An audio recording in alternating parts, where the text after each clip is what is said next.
Well, thank you all very much. As Hoy said, yeah, I'm running for the 67th District, Harpers Ferry and Shepherdstown.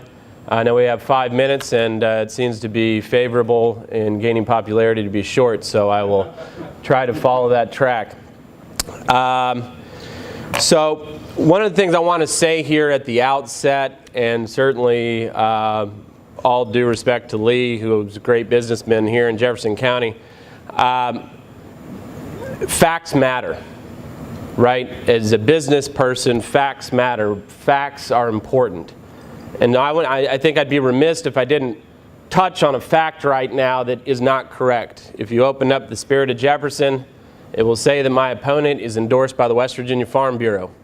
That is incorrect. I'm the only candidate in the 67th District who's run in this general election who is endorsed by the West Virginia Farm Bureau. So facts matter for elected officials. It's the only thing that we have to keep us on the line and kind of our guiding light in this. So I think that that matters. So now what I'll talk about instead of the problems, I'm going to talk about what I'm going to do. I have 3 pieces of legislation that I'd want to introduce if I end up getting elected to the state legislature, one of which I wrote an op-ed on called the Budget Modernization and Transparency Act. So as we saw, there was a big mess down in Charleston around the budget. Now, most state legislatures and even the federal government itself has what's called a budget justification process.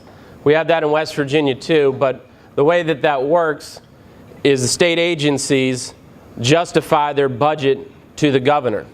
Everywhere else around this country, the budget is justified to the legislatures.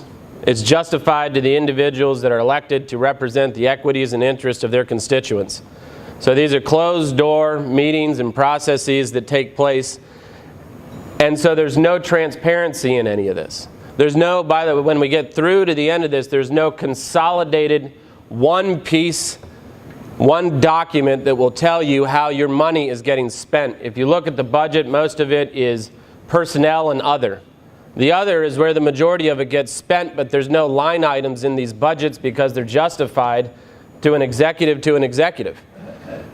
So I think that one of the big things that we have to do is change that process, modernize that process to be able to really take a hard look at it. You see how hard our legislators fought down in Charleston to try to balance this budget in a manner in which does not affect people in an onerous manner. But it's hard to do that when it's a very opaque process. So I think that's one of the things that we need to address. The other 2 that I have are business incentive programs, one of which is the, I call the Economic Empowerment Investment Act. And so this specifically would create business tax incentives based on the size of the business, small, medium, or large, where they would be able to start a business in West Virginia, they're out of state, they're large industry. A time period to be yet determined, say 5 years, where we would waive corporate net income, machinery and equipment, and inventory tax. Now, then if you're looking at the medium size, we'd do the same thing, but for a longer period of time. The small business, I think we need to come up with an incentive, because when we're talking about a robust economy, it can't just be large business, it has to be medium, small, and large. So the small business, I think that you'd have to look inside the state of West Virginia to incentivize them with a tax-free movement. Now this will not cost any of us any money. This will broaden the tax base. That personal income tax that's going to come in will broaden out this tax base. We're not losing any money.